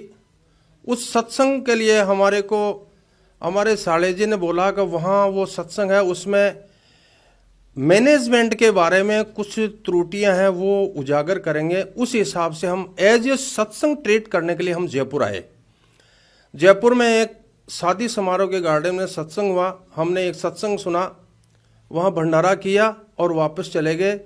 हमारा इस गुरुद्रोहियों से कोई हमारा रसोगात नहीं हुआ, कोई लेन देन नहीं हुआ। उसकी एक खूबी है कि जो भगत घर से मजबूत हैं, पैसे वाले लोग हैं, उनसे वो संपर्क में ज़्यादा रहता है। तो हमारा बड़ा वाला बच्चा है, वो मालिक की दया से ही एम्स में पटना में सर्विस करता है। उससे गुरुद्रोही ने उसके नंबर लेकर के उससे कांटेक्ट किया और 2021 में 1 लाख रुपए ले लिए उससे कंटिन्यू बातचीत होती रही। बच्चे ने मेरे को भी ये नहीं बताया कि मैं पवन से संपर्क में हूँ। 25-26 नवंबर दीपावली के समय एक जयपुर में हरवाड़ा में कजोड़ भगत जी है, उसके घर पे 2 दिन के लिए सत्संग रखी। उस सत्संग के लिए बच्चे ने पटना से बोला मैं भी उसमें आ रहा हूँ, आप भी वहाँ आइए। उसके बाद में हम 5 सदस्य घर के यहाँ जयपुर हरवाड़ा आए। रात भर सत्संग सुनी। अक्सर वो रात को सत्संग करता, रात भर सत्संग सुनी। अब मैं अपने बच्चों को बोला ये पवन कौन है जो मैनेजमेंट के बारे में झूठी सांची बातें बताता है, लोगों को ये गुमराह कर रहा है। इसकी वास्तविक स्थिति पे जाना है तो इसको अपने नज़दीक में सेट करना पड़ेगा। मैं सर परमात्मा की दया से आर्मी से रिटायर हूँ, तो इन चीज़ों का मेरे को कुछ नॉलेज था। इसको नज़दीक में सेट करना पड़ेगा। तो मैंने उस पवन को अपने नज़दीक बुलाया और हम 6 भगत बैठ करके उससे मैं चर्चा किया। मैं बोला, पवन भगत जी, आप एक जगह क्यों नहीं रहते हो? आप हर 15 दिन 20 दिन महीने में आप जगह बदली कर देते हो। आपको मारने पीटने के लिए लोग भाग आते हैं, इसका कारण बताइए आप। उसने मेरे टालम टोल करके बोला, मैनेजमेंट की वास्तविक स्थिति बताता हूं, इसलिए वो मेरे पीछे पड़े हुए हैं। मैं बोला, आपको एक ऐसी जगह शिफ्ट कर देता हूं जहां आपको कोई भी किसी भी प्रकार की हानि नहीं पहुंचाएगा। मेरे दिल में यह था कि वास्तविक स्थिति तक जाया जाए। ये परमात्मा के विषय में एक कीड़ा पैदा हो रहा है, इसकी पहचान की जाए, ये कौन है, क्यों करता है ऐसा। सर जी, 10 दिसंबर को वो किशनगढ़ में 5 किलोमीटर दूर मेरा पुश्तैनी मकान है, 2 मंजिल का, उसमें उसको शिफ्ट कर दिया। और मैं 2 महीने तक एक वहाँ लेट बात बनाना था, उसमें बिजी रहा। फिर उसकी इंक्वायरियाँ शुरू किया तो उसको 2 महीने बाद में आभास हुआ कि रामदेव भगत जी मेरे पीछे लगे हुए हैं और मेरी इंक्वायरियाँ कर रहे हैं। मैं लोगों से संपर्क करता रहा, इसकी बारीकियों से जानता रहा और मेरे नॉलेज में जो आया, सर ये 1% भी भगत नहीं है, भगत के कोई लक्षण नहीं है। जो गुरुजी ज्ञान देते हैं उन ज्ञान को वो भोले भाले भक्तों को बहला फुसला करके एक ब्लैकमेल करने का काम करता है और अय्यास नंबर का आदमी है ये। अपने बैग में परफ्यूम रखना, हमेशा टिप टॉप रहना, इसकी एक खूबी है। ये पहले भी इस प्रकार से रहा करता था। तो ये बातें मेरे जहन में धीरे धीरे समाने लगीगा। हम गलत रास्ते पे हैं, लेकिन हमारा पूरा परिवार परमात्मा की दया से हम सत भक्ति में चलते रहे। लेकिन हमें पता था कि हमारा इसके साथ में रहना अच्छा नहीं है। इंक्वायरी चलती रही और ये 6 जुलाई 2022 को रात को 11 बजे पिकअप गाड़ी में अपना सामान भर के वहाँ से भाग गया। जब इसको पता लगा कि रामदेव जी मेरे पीछे लगे हुए हैं और ये मेरे को पुलिस कस्टडी में ले लेंगे, उसका एक जीता जागता उदाहरण है सर। 10 जून 2022 को 5 दिन के लिए सत्संग हमारे किशनगढ़ में रखी थी, जिसमें हमारे नज़दीकी थानेदार, गांधीनगर थानेदार शंभू सिंह शेखावत सीआई उस सत्संग को रोकने के लिए वहाँ आए थे। मैं उनसे चर्चा किया और ये पीछे वाले गेट से कुछ भक्तों को लेकर के जयपुर के लिए भाग गया वो। तभी मेरे को ये पूरा शंका हो गया, ये पुलिस से बहुत ज़्यादा डरता है। एक बार मार्च 2022 में भी किशनगढ़ में ही सत्संग रखी थी। उस इंक्वायरी के लिए डिप्टी साहब ने हमारे को बुलाया था। डिप्टी साहब के सामने मैं और ये गुरुद्रोही दोनों वहाँ पेश हुए। प्रकाश भगत जी, लक्ष्मण दास जी, बजरंग भगत जी, हमारे अजमेर के नामदान संचालक शंकर दास जी वहाँ सभी मौजूद थे। सबके सामने हम उसको बिल्कुल बेदखल कर देते, लेकिन मेरी एक इच्छा थी कि मैं इसकी पूरी तह तक पहुँचूँ। तो हमने वहाँ उसका बीच बचाव करके और उसको वापस घर ले आए। तो ये सर सारे रास्ते मेरे सामने ऐसे थे, बड़ी कठिन डगर थी। मेरे को मारने पीटने की ऐसी भी धमकियां मिलती थी, लेकिन मैं उस रास्ते से भी अडिग होकर के चलता रहा इसकी इंक्वायरी में। फिर ये जुलाई में भाग गया सर। भगने के बाद में मेरे विचार आया परमात्मा की दया से कि इसके घर जाकर के इसकी बचपन की कहानियां को पकड़ा जाए, ये वास्तव में किस आदत का बंदा है। सर एक बार रोकूंगा मैं आपको कहाँ पे इस पे डाउट हुआ या आपको कब लगा कि मैं इसके चंगुल में फंस गया हूँ? मेरे को सर 2 महीने बाद में ही पता लग गया था कि मैं गलत रास्ते पे आ गया हूँ और ये 1% भी भगत नहीं है, क्योंकि उसकी भगत की कोई एक्टिविटीज़ नहीं थी। ना तो वो 3 टाइम की आरती करता था, ना कोई कभी सिमरन करता था। उसके परिवार में छोटे भाई का एक लड़का लड़की, 2 उसके लड़के, एक उसकी भक्तमती थी। उसमें से उसकी भक्तमती जरूर सिमरन करती थी, बाकी कोई भी भगत नहीं थे। इसलिए उसी समय मेरे को पता लग गया था कि मेरा रास्ता ठीक नहीं है। फिर मैं सर उसके गांव पहुंचा। गांव जाकर के उसके पूरे घर का वहां वीडियो बनाया, क्योंकि गांव इसलिए गया था, वो जब यहाँ से भगा उसके 5 दिन पहले हमें बताने लग गया था कि बच्चों को मैं गांव छोड़ूंगा, घर सूने पड़े हैं, खेतीबाड़ी करने वाला कोई नहीं है। तो वहाँ उसके बड़े पिताजी जो रोडवेज से रिटायर है, उनसे मेरी चर्चा हुई। उसके एक दिन पहले रक्षाबंधन था। उस रक्षाबंधन पे अपनी बहनों से राखी बंधवाने के लिए वो भी वहीं टूर कर रहा था। तो उसके भाई ने बोला अगर रात को ही पवन यहाँ से अपनी बहन के राखी बांधने के लिए, रक्षाबंधन पे राखी बंधवाने के लिए आया था, वो रात को 11 बजे यहाँ से गया। उसने बताया इसका छोटा भाई है, उसकी औरत इसकी साली थी। वहाँ पर एक ही परिवार में 3 बहनें ब्याही हुई है, तो उससे अवैध संबंधित थे इसके। तो उस अवैध संबंध होने की वजह से उसके छोटे भाई ने देख लिया और उस औरत को केरोसिन डाल करके, एक उनका रसोई घर था, उसमें आग लगा दी और जिंदी जला दी। उसका उस वीडियो में प्रूफ आएगा सर। उसका गेट टूटा हुआ है जो वहाँ के बस्ती के लोगों ने तोड़ा था, और जितनी भी उनकी जमीन थी उस जमीन को बेच के खा गया। 2 बीघा जमीन जो औरत मरी थी उसकी छोटी बच्ची उसके नाम है, उस बच्ची को भी अपने साथ ही रखता है वो। तो ये अच्छा। दूसरा सर, नीम का थाना में कई लोगों को ये नौकरी में झांसा देने के लिए कई लाखों हड़प गए। उसके चक्कर में इसका एक बहनोई फांसी खा करके खत्म हो गया। तो मैं वहाँ इसकी सारी इंक्वायरियाँ किया। उससे मेरे को यह आभास हुआ कि बचपन से एक क्रिमिनल बंदा है, अयास नंबर 1 है। और उसके बाद में वो जो गाड़ी थी वो कजोड़ भगत जी के नाम थी। हम 20 अगस्त 2022 को शाम को 25-30 भगत हमारे पास किशनगढ़ आए और 1 घंटा में फेसबुक पे लाइव आया और इसकी वास्तविक स्थिति से अवगत कराया। 21 अगस्त को मालिक का ऑडियो आया, बच्चों उस ग्रोहद्रोही से दूर हो जाओ आप। 25 अगस्त को मालिक का वीडियो आया और मालिक ने आदेश दिया बच्चों आप आज ही जाकर के और शुद्धिकरण करा लो। भगत जी उसके उसी दिन पूरा परिवार जाकर के हमने शुद्धिकरण करा के मुख्य धारा में आ गए। हम मालिक के 100 बार शुक्रगुजार हैं।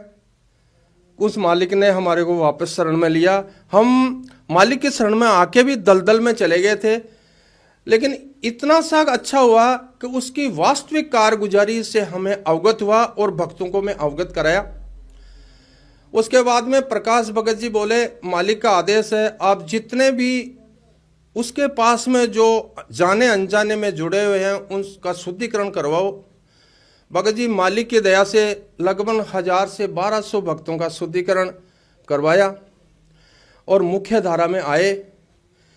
उन भक्तों को जिनका शुद्धिकरण करवाया था वो भगत आज भी मालिक का लाख लाख शुक्रिया गुजार करते हैं, हे मालिक हम उस दलदल से बाहर आ गए। और तो आप ये बताइए ये क्या कह के आप लोगों को बरगलाता था मैनेजमेंट के बारे में या गुरुजी के जो परिवार के सदस्य हैं उनके बारे में क्या आपको बोलता था? वो अपने गुरुजी को भगवान साबित करता है। कबीर साहब कोई भगवान नहीं है। कबीर साहब की जो फोटो आपको दिखाई जाती है दाढ़ी मूंछ वाली, ये नकली है। असली कबीर साहब हरियाणा में आए हुए हैं रामपाल जी के रूप में। ये कर करके उनको इमोशन करता था और ज्यादा से ज्यादा दान करने के लिए प्रेरित करता था।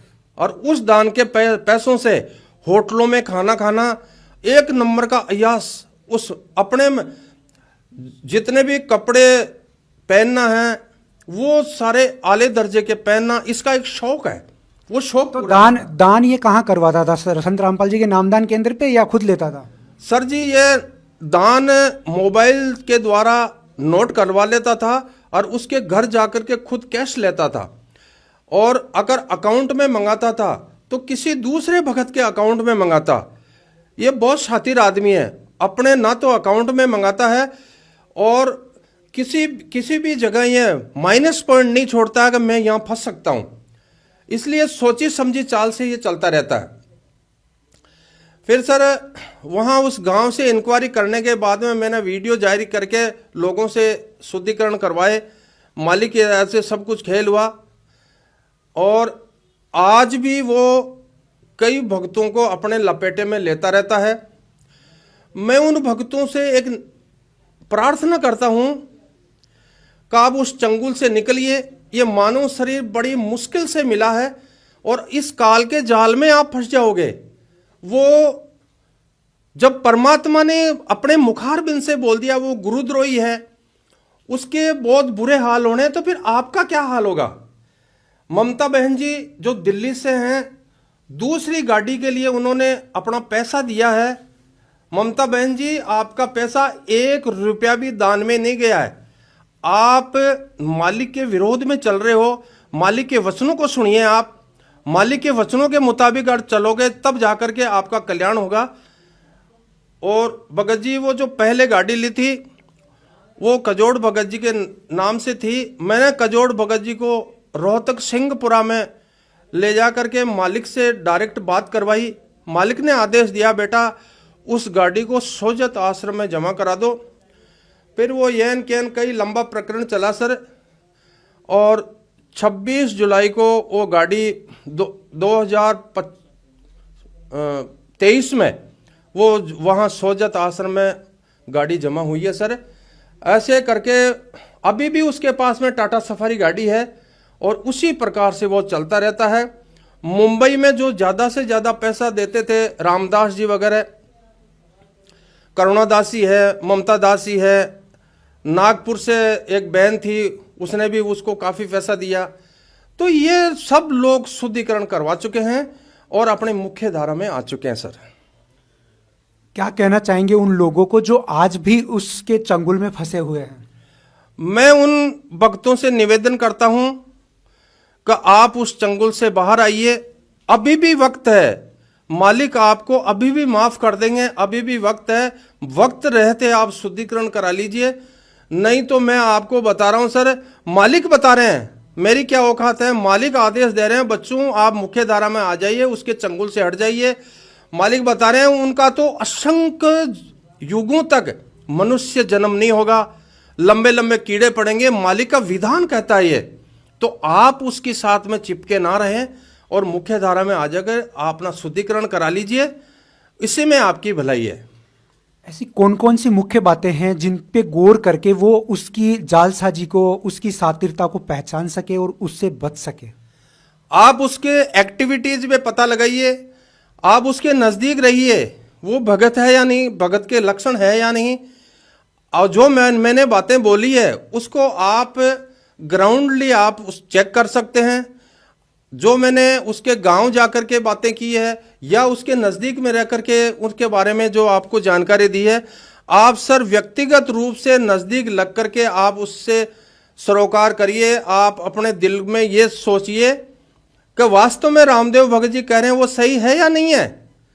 और अगर आप परमात्मा के बच्चे हो तो परमात्मा के वचनों पे चलिए। मालिक कहते हैं जो गुरु वचन पे डट गए कट गए फंद 84 के। इसलिए गुरु वचनों पे चलिए। गुरु जी ने बोल दिया कि आपको शुद्धिकरण करना है तो तनिक भी देर नहीं होनी चाहिए, आप शुद्धिकरण कराइए। ठीक है सर, धन्यवाद। सत साहिब जी। नमस्कार सर। सत साहिब जी। सर आप अपना परिचय दीजिए। मेरा नाम नाथू दास है और मैं तीतरिया का रहने वाला हूँ, चाकसू तहसील में। और दास गुरु जी की शरण में 2018 में आया हूँ। आप संत रामपाल जी महाराज की शरण में 2018 में आए, तो उसके बाद आप ऐसा क्या हुआ कि आप गुरुद्रोहियों की शरण में, गुरुद्रोहियों के संपर्क में आ गए?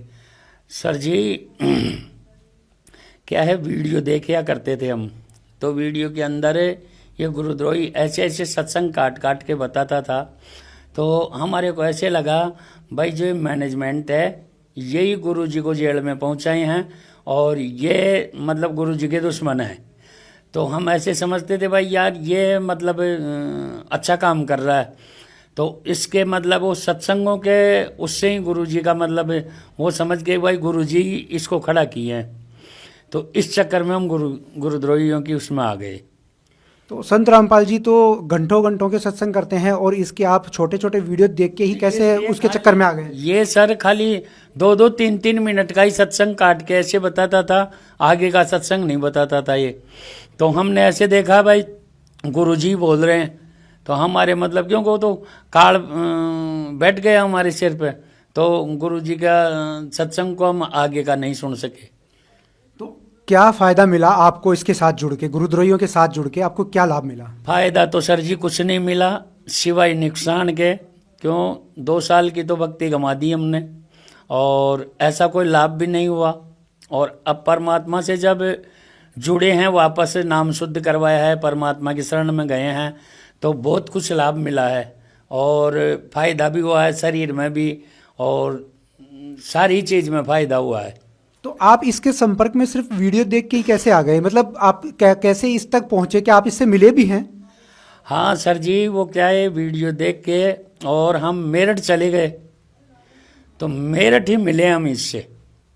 तो मेरठ पहले ये मतलब वो वहाँ सत्संग किया करते थे, मतलब संगत इकट्ठी होती थी वहाँ, तो हम भी चले गए वहाँ गए, देखे तो मन का बहुत भगत भी आए हुए थे।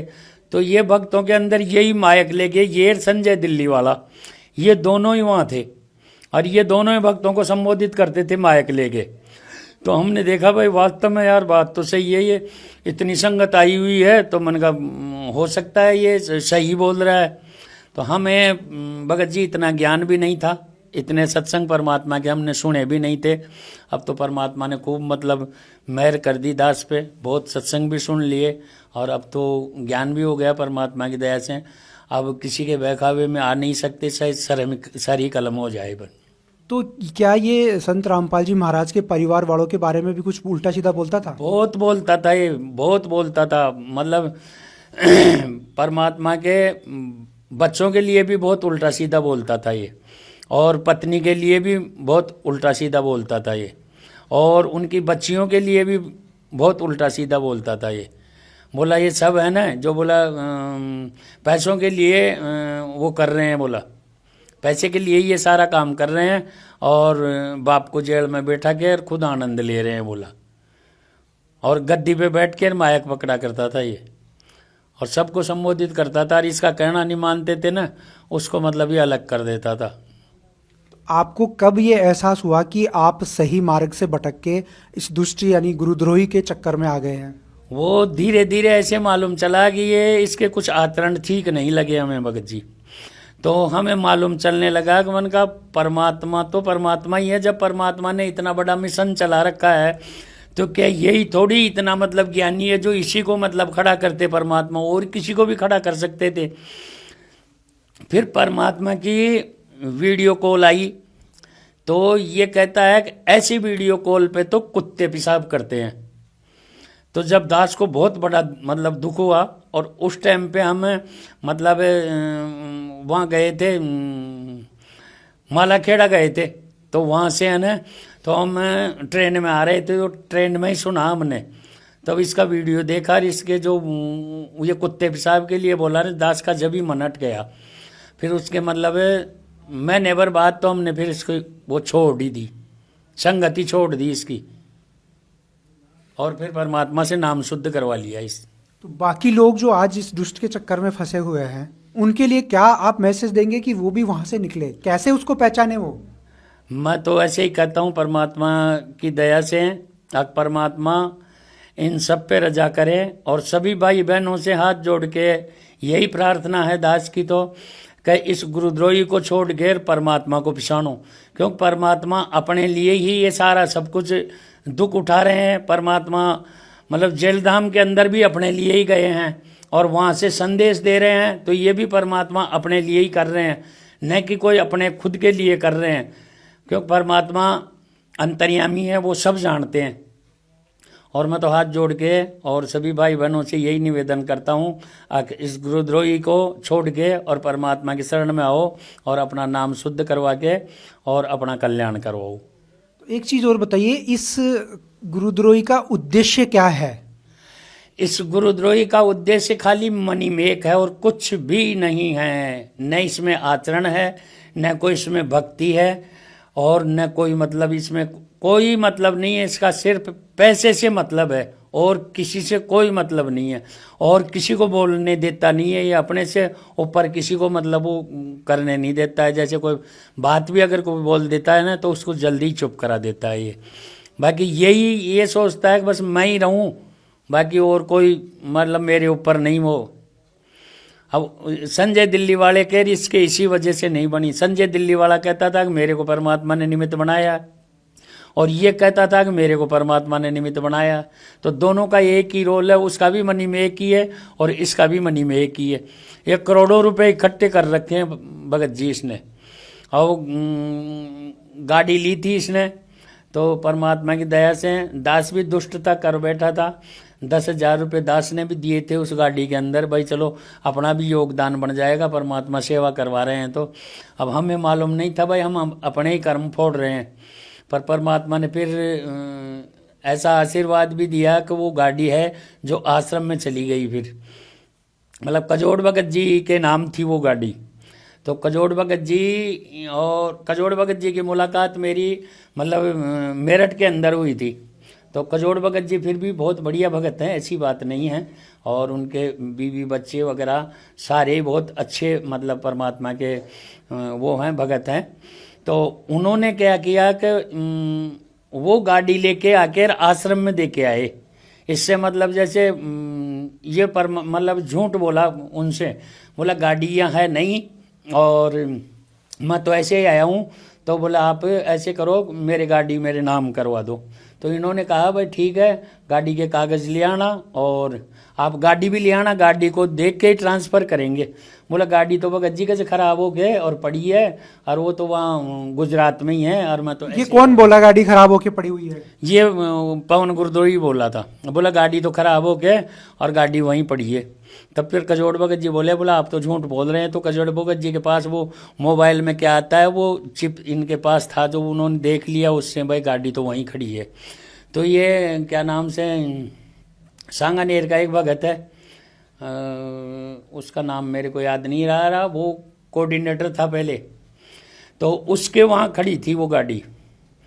तो कजोड़ भगत जी वहाँ से गाड़ी लेके खुद की और रूपदास भगत जी को लेके और वहाँ पहुँच गए। और मोटरसाइकिल तो कोई दुकान के बाहर खड़ी कर दी और उस गाड़ी की चाबी एक कजोड़ भगत जी के पास थी, वो लेके और आ गए। फिर दास को फ़ोन किया, बोला भगत जी आप कहाँ हो? मन का मैं तो घर ही हूँ।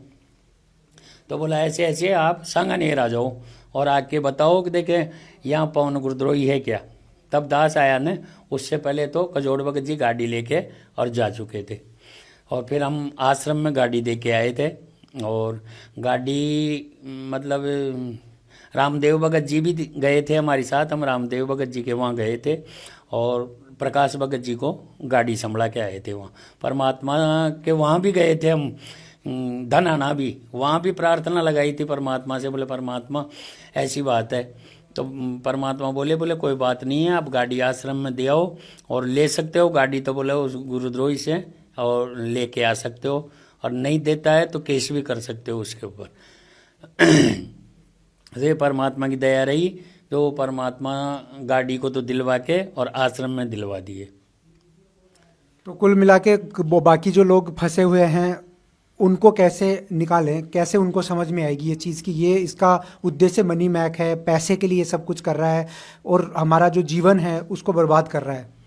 अब ये तो भगत जी देखो भक्तों के ऊपर ही है। अब जो इसकी मतलब संगत में लगे हैं ना, या तो वो भक्ति छोड़ गए और भक्ति नहीं छोड़े ना तो वो मदन पंथ में चले गए और मदन पंथ में जाके भी वो बिल्कुल कंडम हो गए। ये मानो आप, मदन पंथ से वो भक्ति छोड़ गए। अभी 2-4 भगत ऐसे हैं जो मतलब इसकी उसमें जाने के बाद में मदन पंथ में चले गए, गुरुजी का वो छोड़ के, शरण छोड़ के। और आज उनके वो के वही लड़ाई झगड़े और वो के वही बातें हो रही है।